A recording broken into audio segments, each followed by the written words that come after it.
Good afternoon, everybody. I can still see people joining. I hope you can all see us. Otherwise, we're just talking into the wind. We've got a great number of attendees, over 70 so far, so that's great. But if anyone can't hear us, then please put a message in the Q&A quickly so that we can spot that. That would be great. So what time is it now? 12:31. So let's make a start. Great, we're at almost 100 attendees, which is fantastic. So good afternoon, everyone, and welcome to today's webinar on ECCTA, with a particular focus on ACSPs, IDV, UID, and a few other abbreviations that we will explain as we go along. First, a few quick bits of housekeeping. I'm not sure if you can turn your video or audio on, but if you can, please don't, just to prevent feedback. Please don't raise your hand. Someone has raised their hand, but I'm not sure we can do much about it. So please don't raise a hand. If you have any issues, please put them in the Q&A, and we encourage you to submit answers in the Q&A. We have a team keeping an eye on those during the course of the session, and we'll have time for that at the end. Please also vote on questions that other people have put in. So rather than writing the same question, please vote, and that will help us prioritize at the end of the call. And we're going to run this on sort of loose Chatham House rules, or full Chatham House rules. All panelists are giving their personal opinions and they're sharing insights and views on these topics, but they're not doing so explicitly on behalf of their firms. And they're not giving explicit legal advice. So if you do have any complex questions, please seek your own legal advice, or ideally get in touch with the panelists afterwards. We'd all be delighted to help you. I hope that's all okay. Let's quickly check. We're not getting any issues about not being able to hear or see us. Quickly. Okay, that looks good. Sorry, I'm trying to do this on multiple screens. Without further ado, let me hand over or introduce you all to our panelists. We were hoping to have Philip McCarran from Goodwill joining us, but unfortunately he's had to cancel at the last moment. So I'm sure the rest of us, or mainly my fellow speakers, will more than make up for his absence. So if I quickly go around the room and everyone give themselves a brief intro, should we start with you, Lucy? Hello everyone. Lovely to see you all on this webinar. Great to be here. My name's Lucy Barnes. I'm the legal CoSec head at Stevens & Bolton. I'm a corporate lawyer by background, and I've been running the CoSec team for about 4 years, since 2021. Brilliant, thank you. Joy is your next on my list. Hello, good afternoon. It's a pleasure to be here. I am Joy Jones, and I work at Macfarlanes LLP as a company secretary, and I've been there for the past 9 months. Brilliant. And Rachelle, do you want to complete the set? Sure. Okay. I'm Rachelle Shintag. I'm a Chartered Secretary and Associate of the Chartered Governance Institute.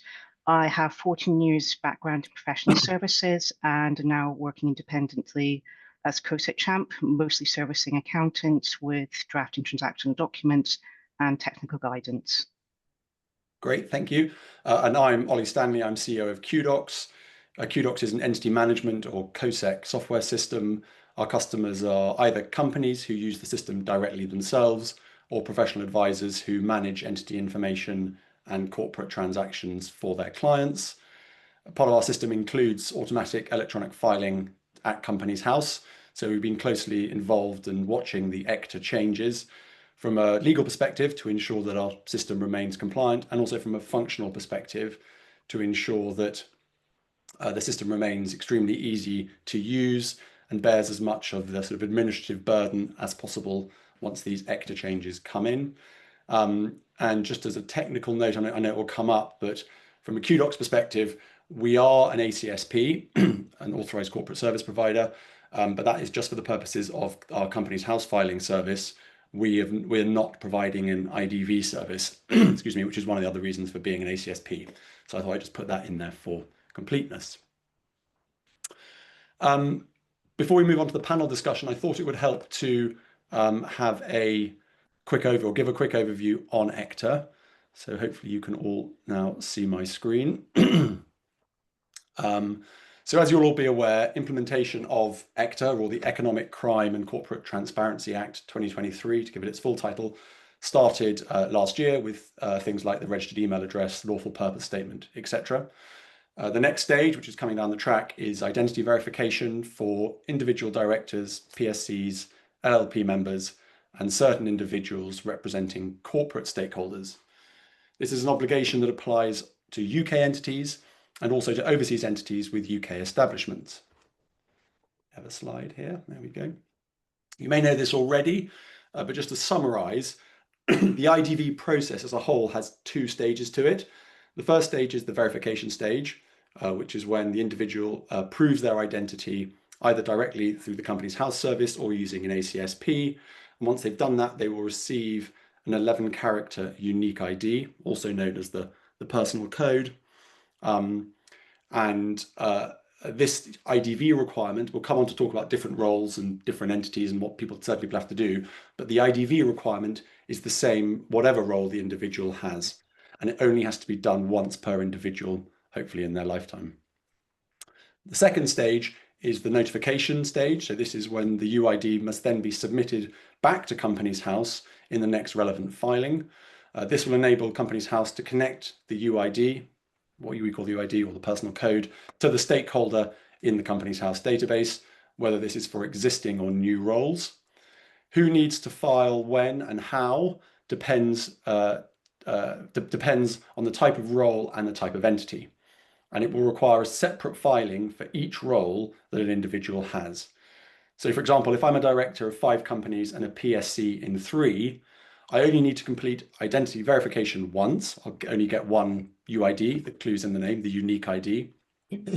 But I must file that 8 times, even if some of those roles are in the same entity. So I could be a director and a PSC, and I'll have to do 2 submissions. The ability to complete IDV voluntarily has been live for a few months now. And what's coming down the track is the start of the obligation to file UIDs or personal codes at Companies House, and that's due to kick off on the 18th of November this year. So what are these these filing or notification obligations and deadlines? So for UK entities, if you're a new director or a new LLP, so you're being appointed or notified or incorporating a new entity, the UID must be included in the relevant filing, such as the AP01. If you're an existing director or an LLP member, you must include the UID in the first confirmation statement that's filed after the 18th of November 2025. So the confirmation statement's the kind of channel for providing that information. If you're a PSC, it's slightly more complicated with different timings depending on the circumstances, and I'll come back to that a bit later in our panel discussion.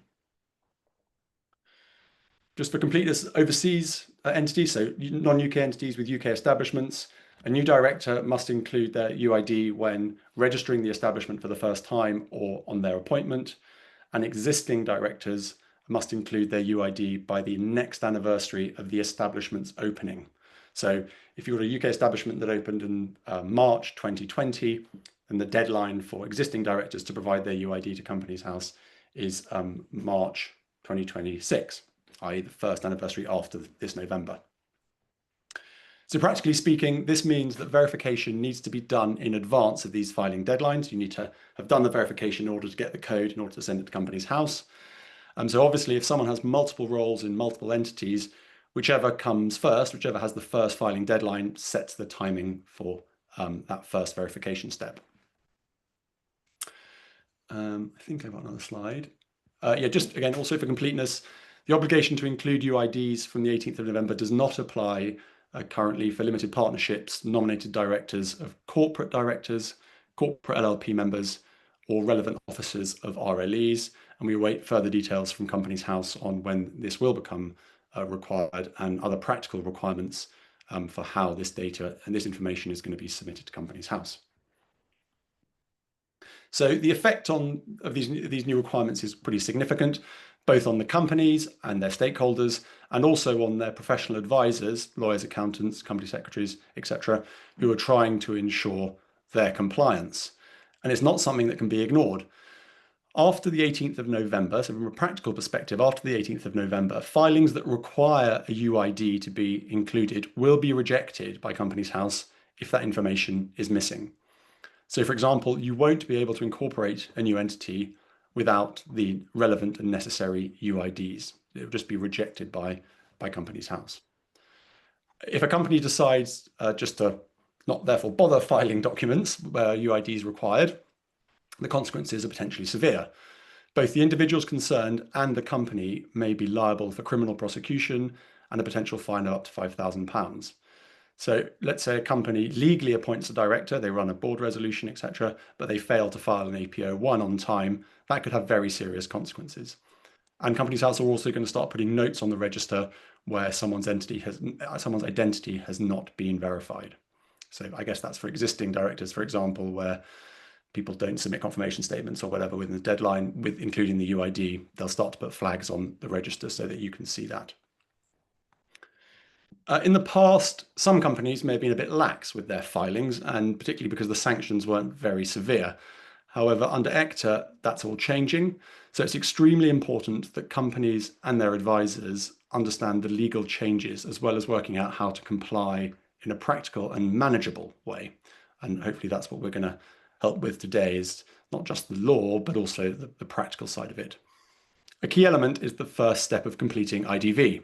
There's been a fair bit of discussion in the market around the regulations and guidance on how ACSPs would be carrying out IDV and how it relates in particular to existing AML processes. And Lucy, I think I'm right in saying that Stevens and Bolton has considered this in quite a lot of detail. So it'd be great to hear which side of the fence you've come down on and why. Kick off our discussion. Great. Thanks, Ollie. I'm just going to quickly share a PDF with a couple of bullet points from me on it for everyone to just follow what we're talking about. But yes, I mean, S&B, like all law firms like Kudocs, will be becoming an ACSP in advance of March next year. And we've looked long and hard at whether we could offer IDV services under that authorization. And actually, to start with, we were very keen to do that for I suppose the reasons that are on the attachment. So on the slide. So one of our important roles as a law firm is to support our clients, of course, and particularly when you've got complex group structures or big groups, complex groups, it's a big undertaking potentially for clients to have to organise this IDV in the time frames required. So we wanted to do everything we could do to make it as easy as possible for them. And from a more sort of commercial point of view, I suppose, and every BD person would say, you know, any opportunity you have to touch base with your client is a good thing. And so this is, you know, it's an opportunity to be in touch with our clients, which, as I say, can only be a positive thing. But, and you can probably see where I'm heading here because of the column on the right, which is a bit longer than the one on the left. But as the guidance and regs started to be released and in stages, and as they've become published, the secondary legislation and so on, we started to perceive areas of risk that we were not sure that we could necessarily get comfortable with. I'm sure other law firms and other providers have taken different views, but these were some risks that we felt were difficult for us to come to terms with. So the first one is that the legislation requires an ACSP to be satisfied that the personal information that an individual has provided is true and that the identity is a real one and belongs to that person. And that's quite a high standard to meet.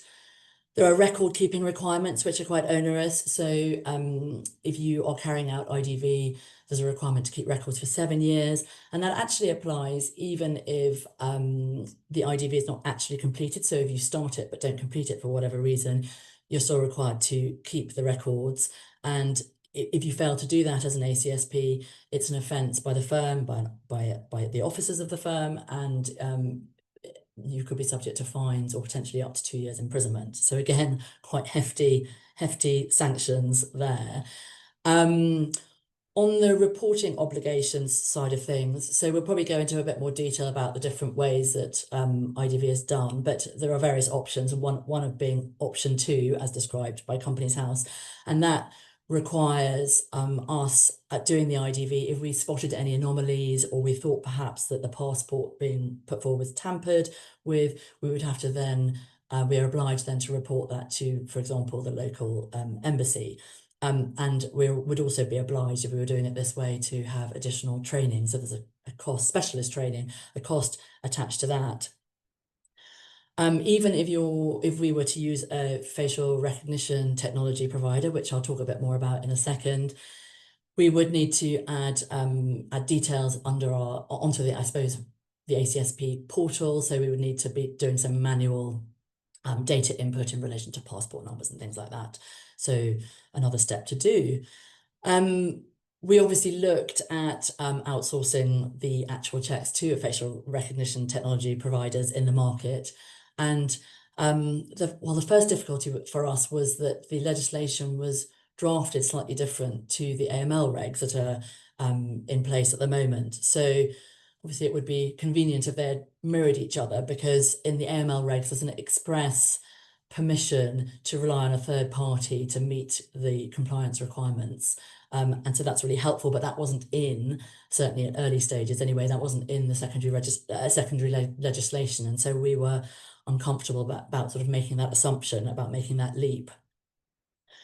And if you are relying on a third party to do that facial recognition technology, that doesn't absolve you as the ACSP of any legal risk. So you need to be very confident in the supplier, but also be aware that if it was not done properly, it would come back to us as the ACSP, and that registration for us is critical for our operation as a law firm and to do filings.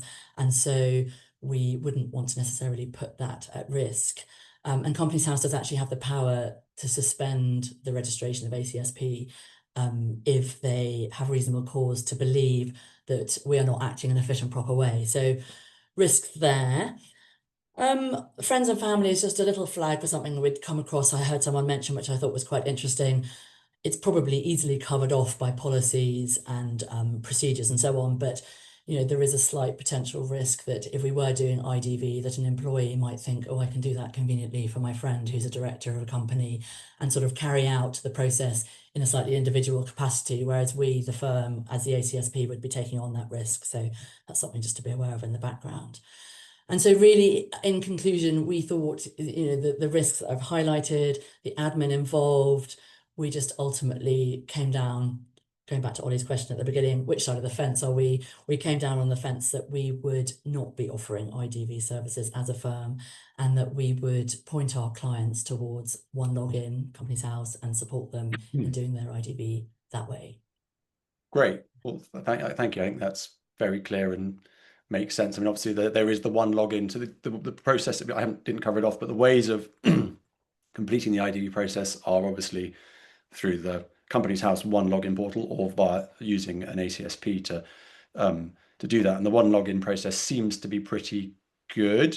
I've definitely heard mixed reports, but it doesn't seem to be disastrous. And I think I'm not in your shoes, or your shoes, Joy, and we'll come to you in just a sec. But obviously, from the professional perspective, there's the point about providing the IDV service to clients and being helpful to them. But you're doing it for your own benefit, because then you're going to have to worry about doing all the filings for them on the basis you're doing their CoSec. So you want to make sure that they've done it in the first place. So it's striking that right balance. And so, Joy, I wonder if you've had any observations from Macfarlane's point of view around dealing with IDV, how you're handling it, and what practical steps you're thinking about or taking to manage these new mandatory requirements around filings. That's similar to Lucy at Stevens and Bolton. Macfarlanes are also sort of still varying with regards to company IDV, and I think to some extent we will not be completing IDV. And again, it's down to the varying reasons that Lucy has highlighted. Some of it is technology, some of it is staff training, is the volume of the individuals that you have to complete this, the searches on, and the mismatches of information, and the complexity of the rules, as Lucy had mentioned. We are, however, as you indicated, as Lucy indicated also, we'll be highlighting names of third-party providers who are registered at ACSP that can also complete IDV. We'll be also assisting them with the communication through Gov1 UK login. And so far from what I've seen and what I've experienced is persons are encountering one slight predicament, and that is using the Gov1 login, the app itself, and matching that app to the particular application and afterwards with Companies House login. So one person used the app before for their driver's license, and they were not sure that they were supposed to connect in afterwards to company's health. So it's a small quirks that you will see with regards using the Gov1 login details itself in question. For us, really and truly, I think one of the biggest things is for individuals to remember to, well, actually looking at the point of view of identity and informing those who need to be verified with regards to their identity. And we will create lists, which we can obtain also from Kudocs. And I think most programs itself will be able to give the users a list of all the persons who are either directors, members, or PSCs to be able to see if they've completed their IDV. And we are also informing them and with regards to the deadlines that, and consequences that they will face. Consequences, as you highlighted, Ollie, are with regards to criminal offences and financial penalties, filing restrictions, incorporation blocks, and potential directors being disqualified. Once we've identified and informed those who need to verify their identity, we are gathering the information with regards to their full names, date of birth, nationality, current residential addresses, and their address history for the last 12 months, together for secured email address. We will review that information internally, and we continue to hold that then going forward. Then we're going to look at the way we're going to choose the verification method. As I said, we will be using a third party more than likely to complete our IDV. But as you say, IDV can be completed either online, where the individual has to use a smartphone or a tablet, and in part of that process itself, you will have to you'll be involved in doing ID and taking a picture of yourself. If you're using the ACSP, it would be advised that you ensure that the person is registered and can facilitate the process for individuals who may not be able to do the document online. There are some ACSPs out there who are saying that they can, but it may not be one that is recognized at a company's house. Then we're going to implement a secure record keeping and internal policy with regards to secure personal codes. Each person will get a code when you complete your IDV, and we are asking the individuals to pass that code on to the relevant companies for which they're acting as a director, PSC, or even a member. If it is, so when they complete the IDV process, if they do it through the ACSP, and they cannot remember what the code is, they should go back to the ACSP again, or register their email address at company so they'll be able to accept to actually see what it is on a regular basis if they so require, if they forget, or if they do it through the GovUK one login, they can go back to their managed account to verify to see their code again in question. We're going to centralize all our records. With regards to company, you implement a secure entity management system to track who has completed IDV, monitoring upcoming deadlines, and secure and store the codes. It also asks that you set up internal policies where you establish a clear policy with regards completing the IDV with regards to appointments and or existing roles. And this policy should be, you should include HR in this for most organizations, because you will have big firms with several individuals who may be providing or will be working as an ACSP. So you put it through to HR, you put it through to all the persons who are within the firm who will be looking forward to dealing with persons who will be appointed as directors, so that they're aware of what requirements are from inception. So if it is that you're going to appoint a new director, you try to make sure, especially when you come into dealing with projects, that you try to get that person completing their IDV before the project is started, or in between the project itself, before they're appointed as a director, so that they can act as a director then afterwards. If you know it's a PSC, yes, the deadline for that one is very complex, but again, if it's both director and PSC, you make sure that they do it immediately before they are appointed or during the period itself in question, and you have 14 days to do that. And then we will continue to monitor and maintain our compliance then thereafterwards. So we'll be tracking the deadlines. We will be using the voluntary period to avoid bottlenecking as the deadline approaches. And from what I understand, it takes 2 to 3 days in certain circumstances to complete your IDV. So at this point in time, between now and 18th November, I think it would be best if you can get majority of your directors to complete IDV and then just stay updated. Some persons may, stay updated with the information already shown on your system. And don't forget that you may have to do a re-verification and that will be based on your change of name and or your residential address. Excellent. Well, thank you very much. And I think it's both of you are saying broadly the similar thing, and it's a similar point of that. The rules are quite, well, they're not that clear. Once you've got your head around them, they're relatively clear. It's the practical reality of how do you get clients to do stuff. And, we see it through the eyes of our clients that they miss confirmation statement filing deadlines, not on behalf of the advisor, but because they send it to the client and they think, oh yeah, it's not that important, I'll get round to it. So if that's any indication of how people are going to react to confirmation statements that also need to have UIDs, where they've been perhaps not prioritizing that piece of getting the various directors to get the IDV in advance. There could be these, quite painful moments when you're trying to file a confirmation statement, but it's not just reviewing the confirmation statement, it's also getting all these codes that they've been ignoring, and not to kick anyone's clients too much. But Rachelle, anything you wanted to add on that area, or? So I think it's probably worth, I can completely understand where Lucy and Joy are coming from in terms of steering away from doing IDV because of the risks involved. I think it's probably important when you're engaging with clients to actually spell out that there are different methods of doing direct IDV at Companies House, not all of which involve the smartphone, because not everyone will actually, have a smartphone or maybe have the appropriate ID to go down that route. So there are actually 3 routes. All of them start by logging in online using one login. So you will need internet access and an email address, which I'll come back to later.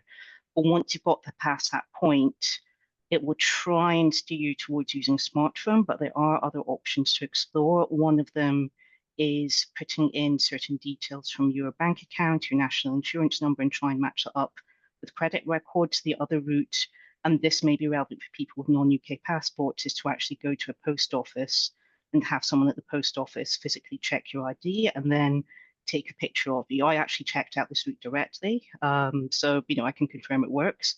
But I think it's just making people aware of that, and being sensitive to the different circumstances. Yep, that's correct. For me, really, because we have a lot of directors who are overseas, I just generalize it really with regards to the ones that are overseas, especially using the ACSP. The post office route, again, yes, you can use it, but I would say it is best to check on the post office website to see which post offices are completing IDV, because not everyone is doing it. And I think some persons are unaware that you're supposed to start the process on the Companies House website, and you will receive a letter which you would take to the post office with you to get the IDV completed. Agreed. Yeah. I think there's The only overseas. other thing, Sorry, go Lucy.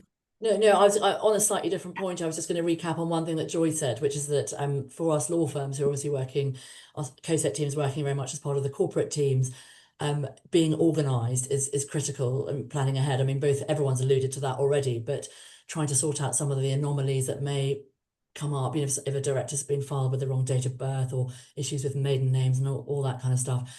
Getting that sorted in advance, because we often have even though the Companies House deadline might be 14 days after a new director's been in, well, I suppose this is on the point of appointment, but within 14 days. But from a commercial point of view, appointments need to be done very fast sometimes for bank mandates and other reasons, that directors need to be shown at Companies House. So if you haven't done all that in advance, then as you've all said, it kind of backs up, and that can cause problems and pressure points.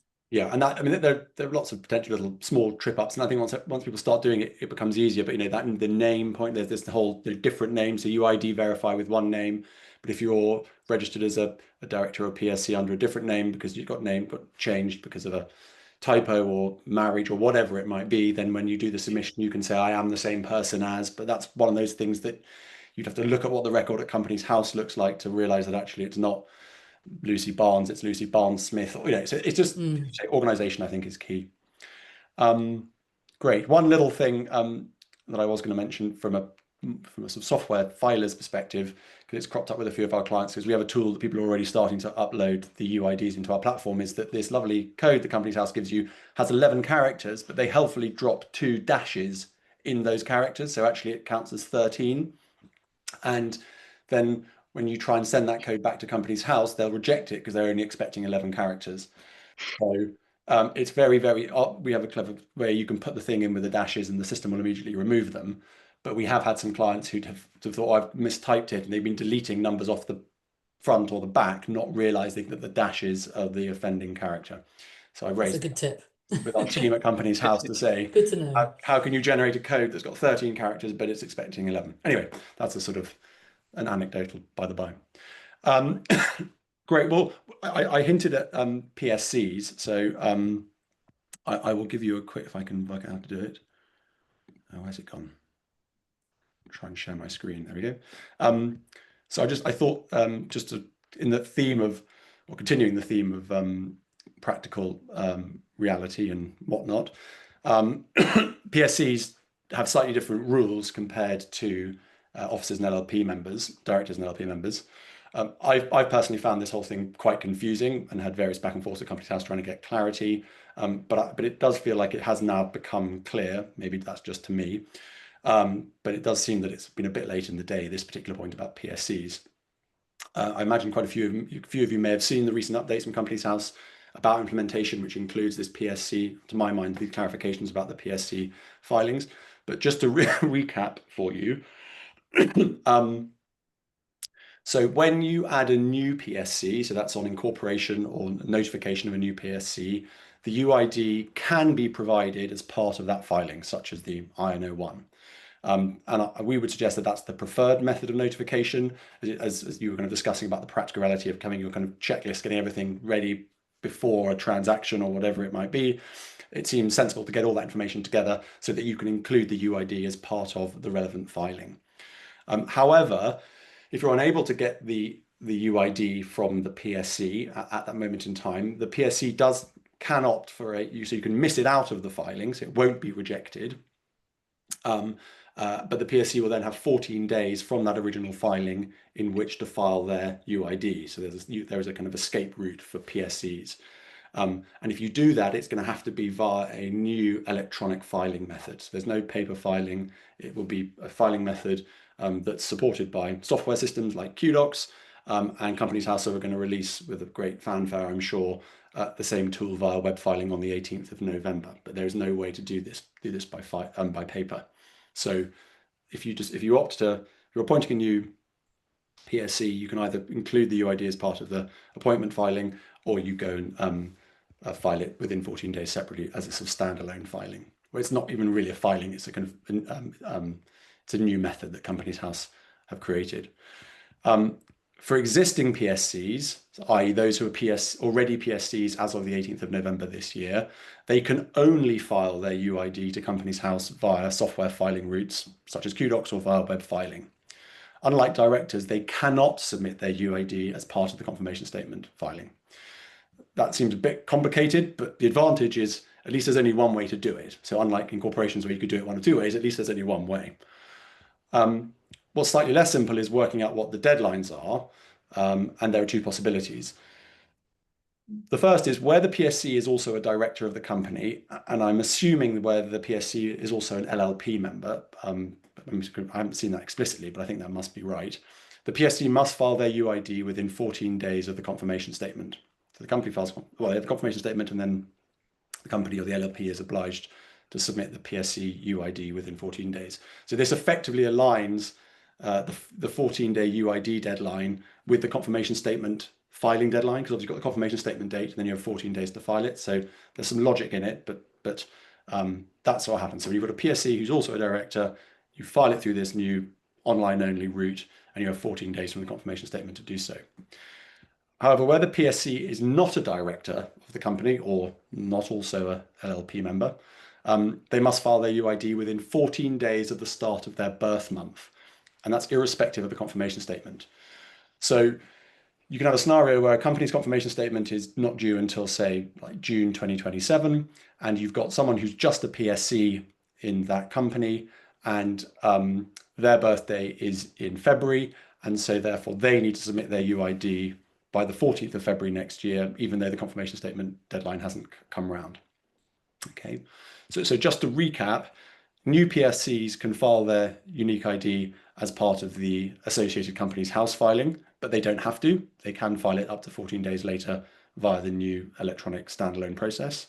And existing PSCs can only file their unique ID via the new standalone, the new standalone process. And the deadline for doing that depends on whether or not they are also a director.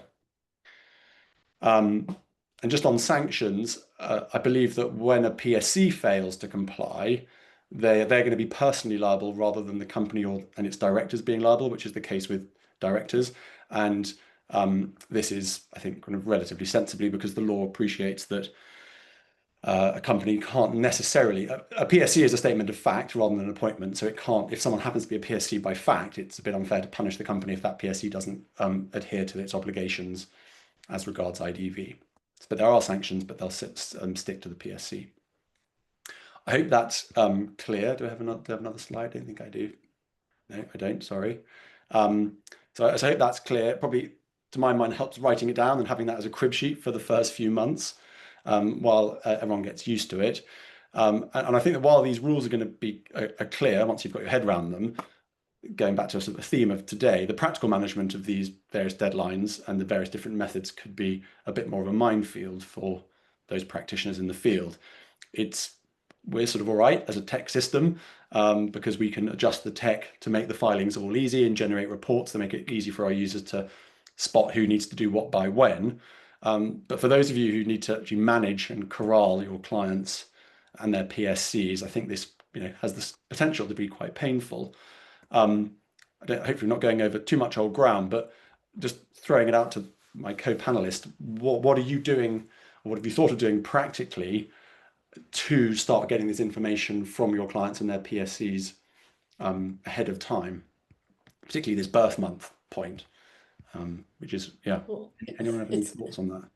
I suppose my thought is that it's quite new news. We hadn't, I mean, this has only come to the fore in the last few weeks, really. So we'd been working on the basis that as long as everyone is checking their confirmation statement date quite carefully. I've been saying to some clients, you can relax, it's not due till April next year. There's nothing to worry about. But now, of course, as you say, Ollie, there's that whole second limb. So I think it's likely to catch people out.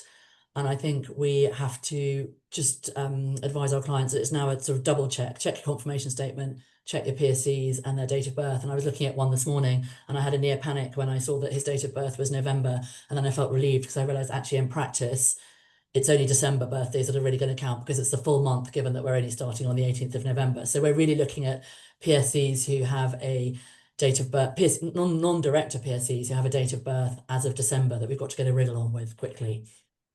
I think just to add to that, Lucy, others feel the same.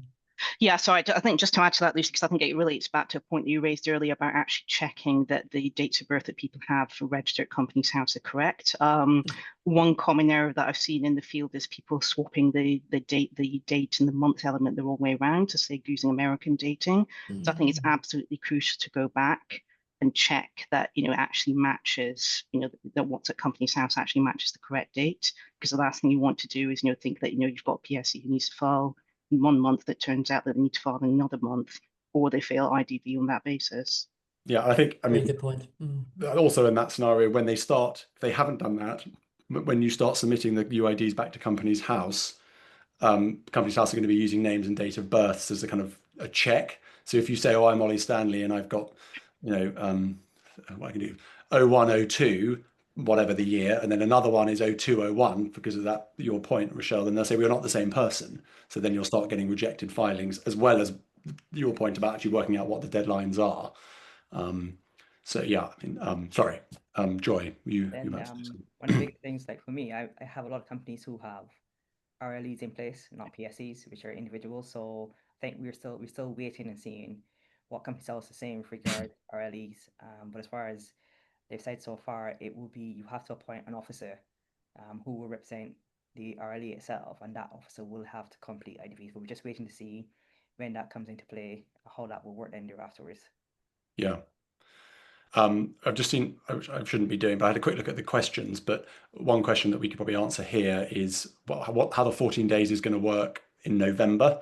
And Companies House have, like many things, have thought about this. So that 14 days doesn't start until December, because implementation starts on the 18th of November. So you can't, if you've got a birthday in November, then you won't be, and subject to all the other things that we've said, if you are caught by the November rule, it won't kick in until November 26.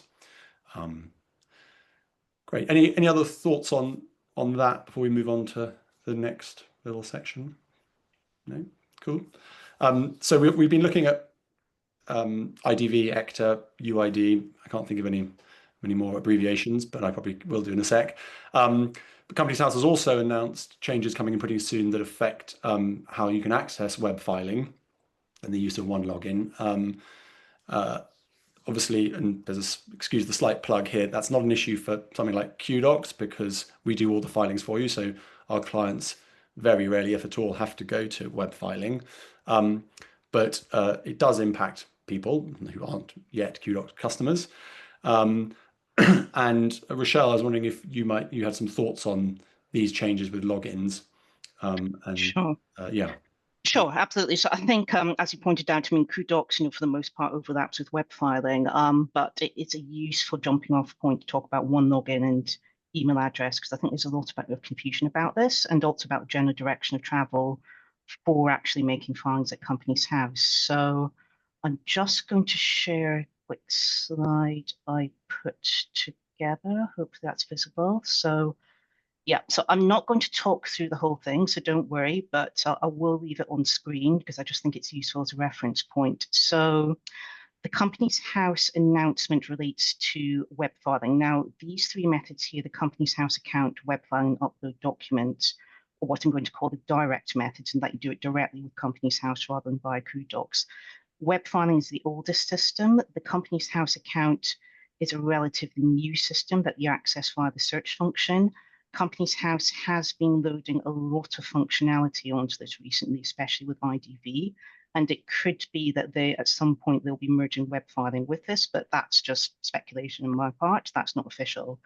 So what's happened here is that from autumn last year, you could link up your Companies House account to one login, and in practice, most people are now having to do this as part of the direct IDV process. From the 13th of October, someone logging into the web filing service is now also having to link up that account to one login. And if they've got a Companies House account with the same email address, they can link these two at the same time. The end result will be, and this is also part of Companies House direction of travel towards a digital service, is to streamline these three accounts so that you can log into them using the same email address and password via a single one login. So that's the context in which to put the web filing announcement. So just to explain about one login. So one login is not exclusive to Companies House. It is a standalone government service. It's gradually being rolled out across different parts of the government. And the end point is that eventually it will be the only way for any individual to log into all the various UK government services. So that's including the ones where you currently use a government gateway ID. Now, the important point about this is that it fundamentally works on the basis that you've got one single one login account for one person. So you can't use a shared email account for it. And you also can't use the same email address across two different one login accounts. It just won't work for that. It's also got the capability to do ID verification, which is something that Companies House is utilizing. In their case, they're making sure that it's to Companies House's standards. And once someone has gone through IDV with Companies House, what will happen is that, I think someone else mentioned earlier, the personal code that's generated is then automatically saved to a Companies House account that is linked to one login. So eventually you get that created for you as part of the IDV process. Now, the implications of that for ACSPs, it's a bit of a paradigm shift, because I think most of us, we're used to interacting with the government in a professional capacity. We've got a work persona. We do that on behalf of our clients. And that's separate from our personal identity, which we use in our day-to-day lives. The issue with one login is it blurs the boundaries a bit because it is connected to your personal identity. So, I mean, that's a fact. I mean, that's something that's going to affect end clients as well. And your clients who are in business will also need to think about this. But I think the bottom line is that you need to think very carefully about what email addresses you're using, how you manage logins, and also if you've got staff members within your firm making filings at Companies House, I think they need to be very clear about which route they're using and how to actually manage the user logins. One point I will make, because again, it's not directly relevant to Kudocs customers, but the new ACSP account, which you will get when you register as an ACSP, as other people have pointed out, you use that as a route to report IDV to Companies House. But when presenter restrictions kick in from spring 2026, Companies House will also expect ACSPs to use that to make filings at Companies House that they can't do via software. So it's probably worth being aware of that. And because of this shift with web filing, it's probably worth actually starting the registration process now and seeing what functionality the ACSP account has and making that shift earlier than spring. So finally, because I know I've been running on a bit, so I just created another slide about email addresses, because I think this is the key thing that people need to, this is the key point that I think people need to get their heads around in terms of email addresses. So absolutely use a personal email address that you need to check regularly. Make sure that your email address and password are secure. This is very much a personal recommendation on my part. I would actually set up a standalone email address which you only use for one login. So don't use your main business address or your main personal email address. Just use a standalone email address for this purpose. And as I said, check out using the ACSP account. Don't use a shared email address. So if your team relies on shared email addresses, you're going to have to change that as a working practice. Don't reuse the same email address with different people. Absolutely do not share your login details with anyone else. That's key.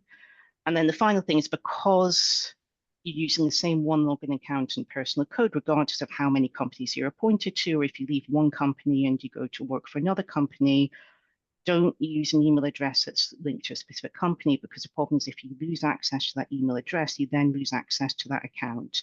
If you do end up doing that, I understand there is the possibility to change that email address within one login itself, but you should do that before you leave the role that the first email address is associated with. Okay, so I hope that helps explain, shed some light, because I know it is a complicated area and I have seen a lot of people asking questions about this. I'm just wondering, from Lucy and Joy's point of view, if they've thought about how to manage these issues inside their firms. I mean, or it's not really across. we're using our work email address to set up our one login account, because we don't really have the opportunity to have, well, I suppose we could, but I'm not sure IT would like us very much if we all asked for a second email address. So it's interesting to hear your point of view, Rachelle, on that, because they're very good points. But that's where we are at the moment.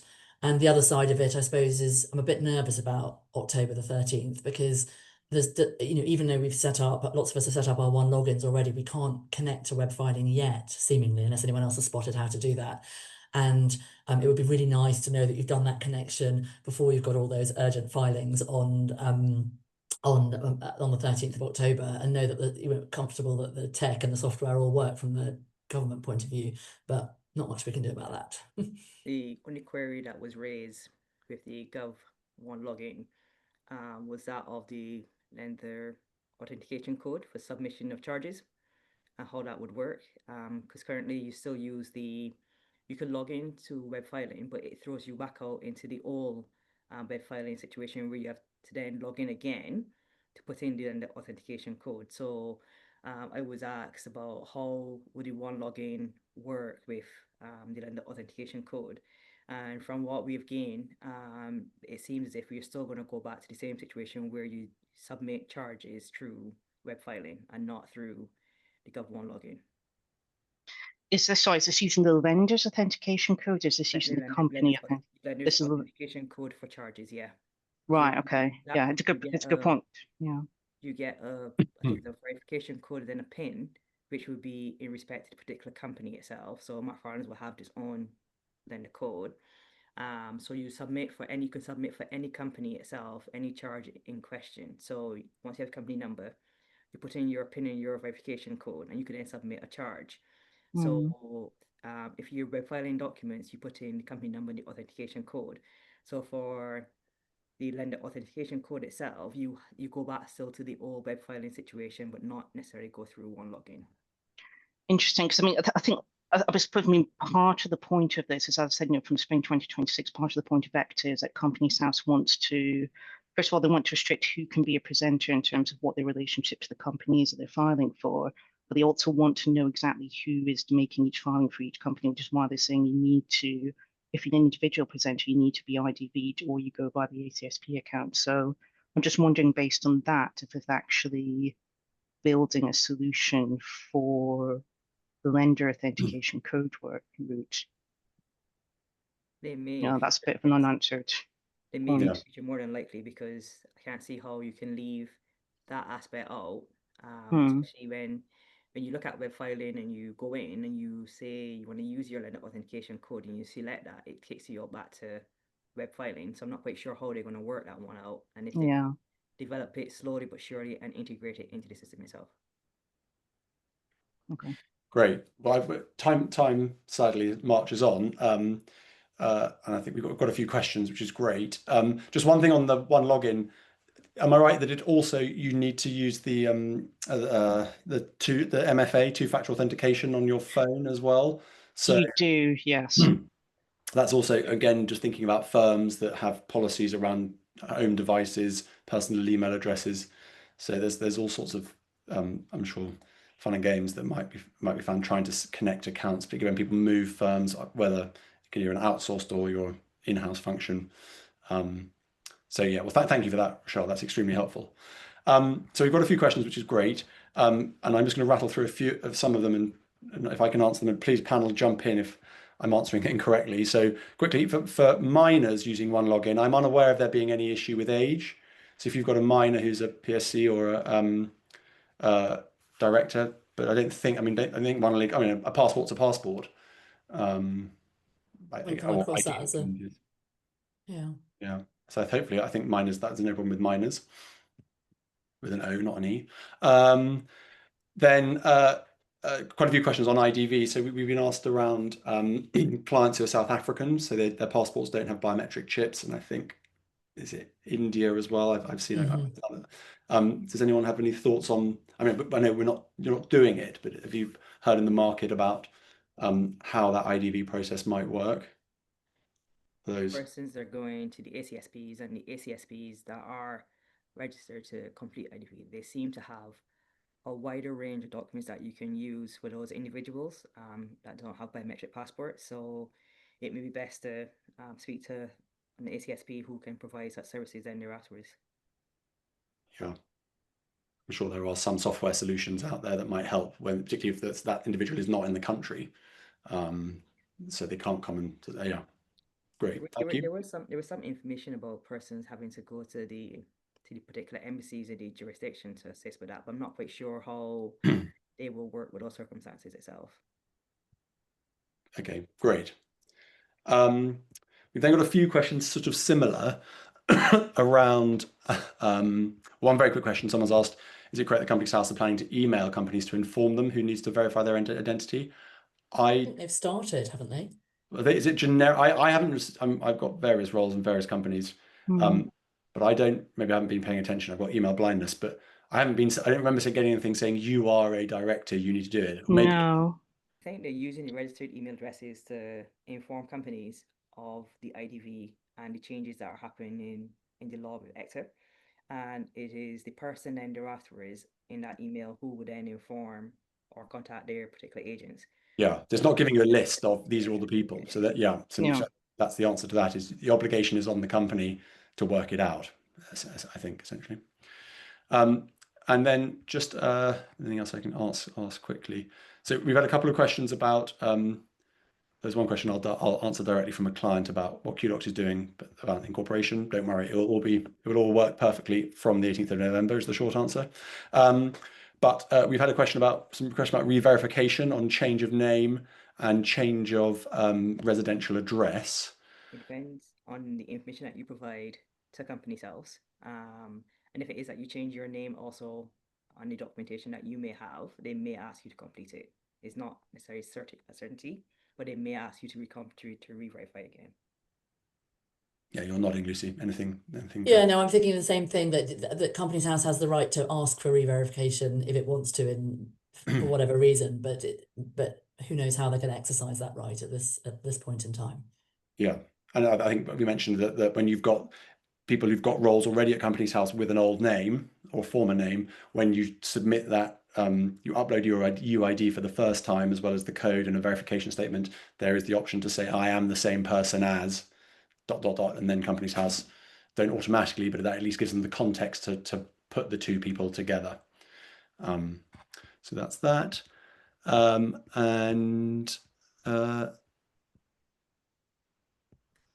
Quick question about someone completing, directors completed IDV, but they didn't write down their UID. Happened to me. can't remember what I did. I think I took a screenshot actually. But yes, if an ACSP completes the IDV for you, they get an email, or someone gets an email, not them, separate conversation.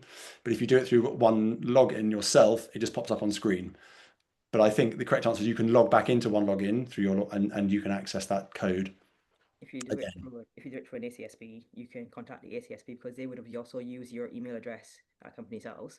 So you should be able to go back in and find your email address. And if you so wish, you can actually register your email address at company's house and then be able to see your code if it was completed by ACSP. Yeah, I mean, just sorry, Lucy, you go. No, I was just going to say, I don't really understand why when you do it through one login, it doesn't get emailed to you. I mean, because a lot of people would think I've put my email details in and therefore I don't have to take a screenshot or jot it down on a piece of paper. So maybe that will change is what I'm saying, hopefully, because it would seem a logical thing to do unless anyone else can see why it wouldn't happen that way. I mean, I don't know if it's some security reasons, but I think the main point to emphasize, I think this is, just where it's important to get your head around the different company's house accounts. So it is tied to the company's house account that I mentioned earlier. If you log in via one login via the the screen that you get to when you're trying to search for a company, if you log in via that route, you should then be able to actually see a section where you can access your personal code. So it is saved in that account. So I mean, if people have got problems, finding that account, I mean, then contact me and I can try and write down a route to go through. But essentially that's where it gets saved for reference. It doesn't just stay on the screen and that's it.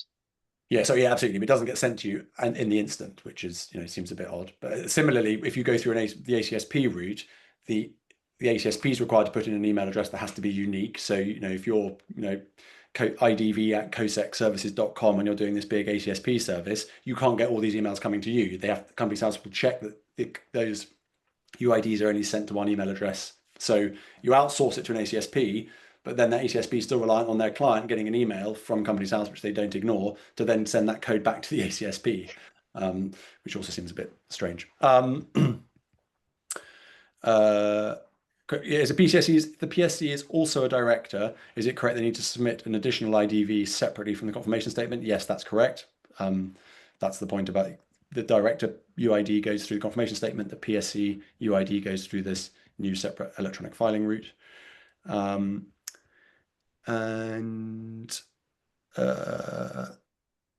we've had a question about, I did ask the panel before this, but I don't think we've got any war stories, but about issues where getting the gov.uk account to sync with the ID verification app.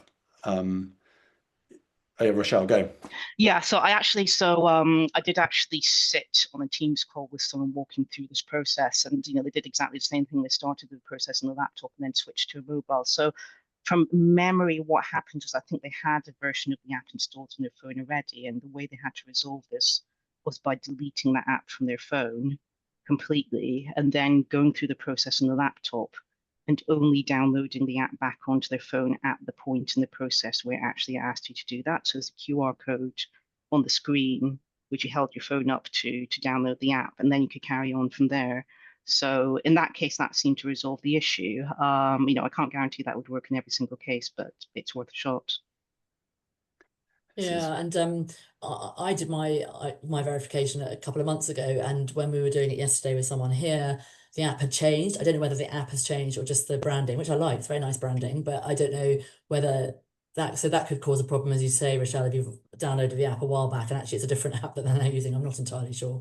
But yeah, linking up with the QR code at the time is probably the most straightforward and hopefully works for most people. But we've had clients say that they cannot make that work, and it's very difficult in the abstract to be able to advise them on how to do it, short of being on a Teams call, but I'm no better than anyone else at figuring out these tech things. So, tricky. Yeah. I think some of the stuff is so small on the screen also, because if you were in the passport section before and you don't read the whole screen itself, or you don't see this thing with regards connect to company's house, because it's so small. So I think it might be a little bit more of a presentation style also on their part, really, with regards moving from one government office to another one in question. Yeah, we just had a comment in the question saying they are now using a different app, so it's not just branding. They spoke to companies now, so thank you for sharing that. So we've unfortunately come to the end. We will be sending a recording, I hope, automatically. If it doesn't come out automatically, we'll sort that out so it does get distributed to everyone. thank you very much, everyone, for joining. A huge thank you to my panelists, or our panelists. We hope that we were interesting. We hope we were helpful. We hope we advanced your knowledge. This is maybe not a fast moving, but it's definitely a live issue, and things are changing all the time. So please do stay connected to all of us on LinkedIn or our websites for more updates as the clouds clear and IDV for real becomes apparent and real for both software systems like us, but also professional advisors who are supporting their clients. Thank you very much indeed, and have a lovely rest of the day. Bye-bye. Thanks very much, everyone. Okay. Thank you, everyone. Thanks. Bye-bye.